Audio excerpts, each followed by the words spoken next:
Shalom saudara yang dikasihi Tuhan, kita jumpa lagi dalam renungan harian GP Grace Pangkal Pinang. Mari kita akan memulai dengan doa. Bapa kami dalam surga, kami bersyukur untuk hari ini.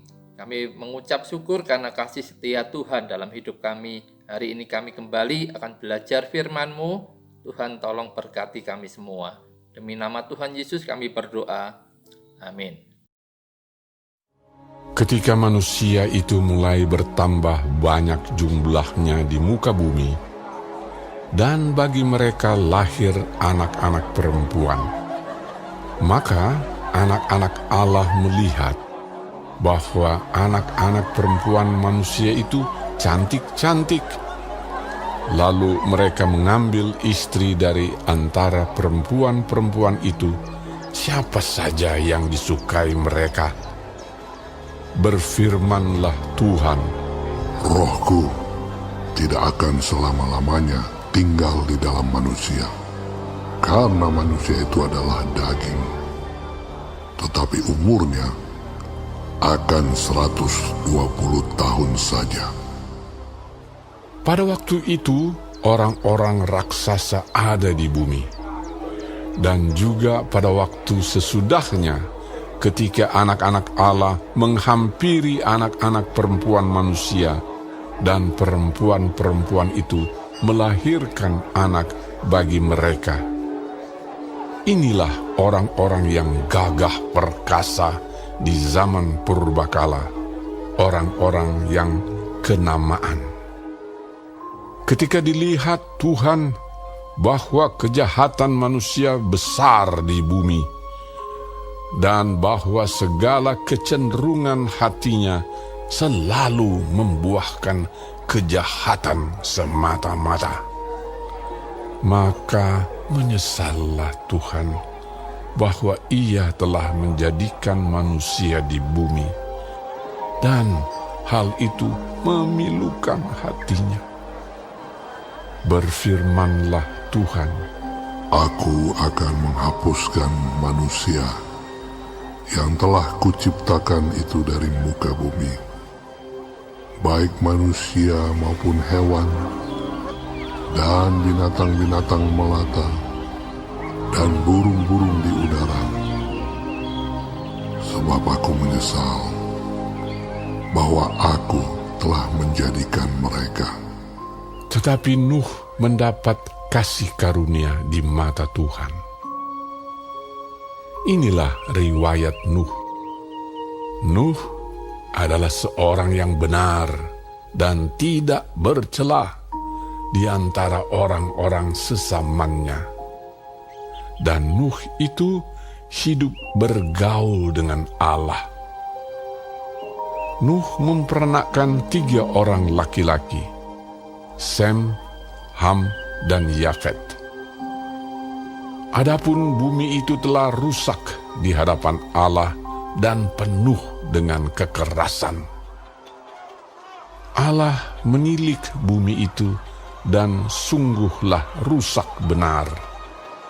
Sebab semua manusia menjalankan hidup yang rusak di bumi. Berfirmanlah Allah kepada Nuh, Aku telah memutuskan untuk mengakhiri hidup segala makhluk, sebab bumi telah penuh dengan kekerasan oleh mereka. Jadi aku akan memusnahkan mereka bersama-sama dengan bumi. Buatlah bagimu sebuah batra dari kayu gofir. Batra itu harus kau buat berpetak-petak, dan harus kau tutup dengan pakal dari luar dan dari dalam. Beginilah engkau harus membuat bahtera itu: 300 hasta panjangnya, 50 hasta lebarnya, dan 30 hasta tingginya.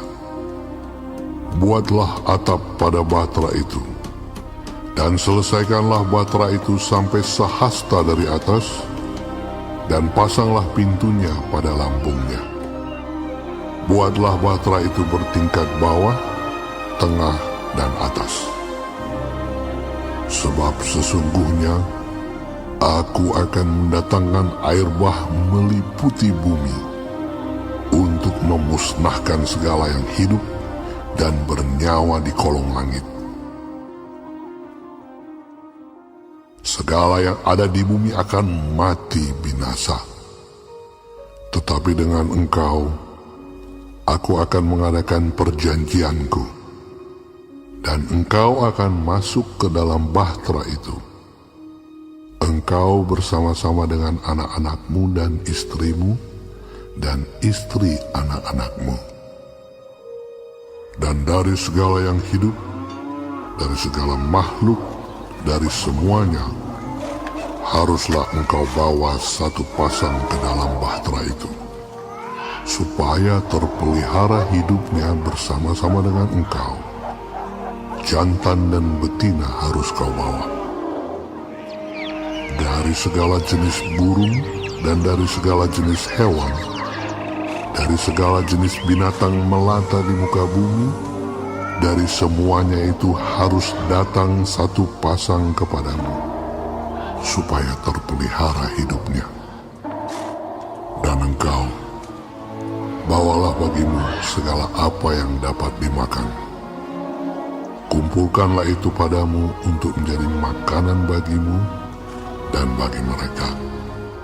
Lalu Nuh melakukan semuanya itu, tepat seperti yang diperintahkan Allah kepadanya. Demikianlah dilakukannya. Saudara, kisah tentang air bah ini tercatat dalam sejarah banyak bangsa kuno. Bukti bahwa kisah ini bukan mitos, tetapi fakta sejarah kita bisa melihat dalam Perjanjian Baru. Yang pertama, Yesus percaya akan kisah air bah ini. Saudara bisa baca dalam Matius 24 ayat 37-39. Yang kedua, begitu juga Petrus. Apa yang dituliskan dalam 1 Petrus 3 ayat 20 menyinggung soal ini. Begitu juga dengan penulis Ibrani 11 ayat yang ke-7.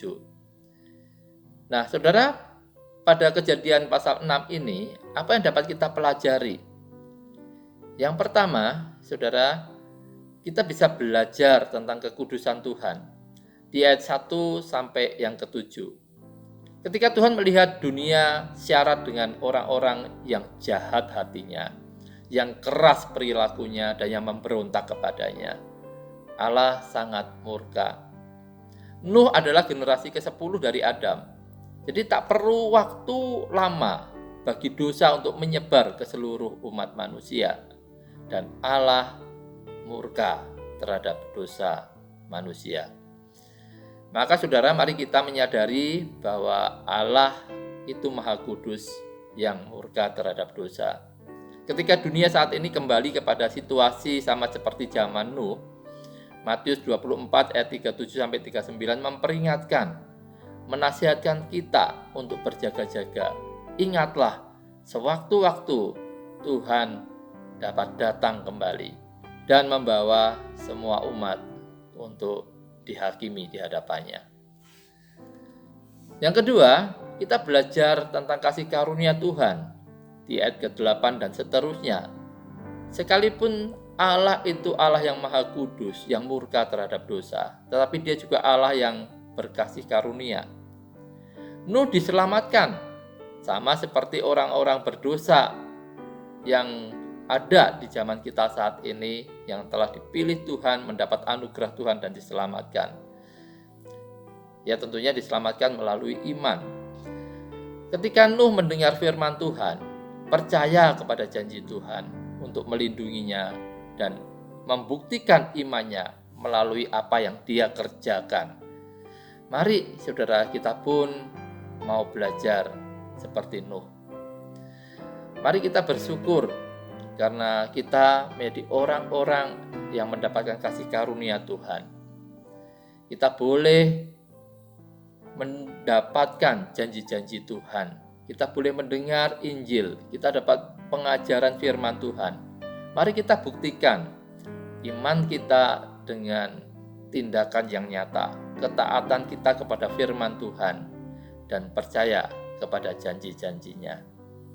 Amin. Tuhan Yesus memberkati.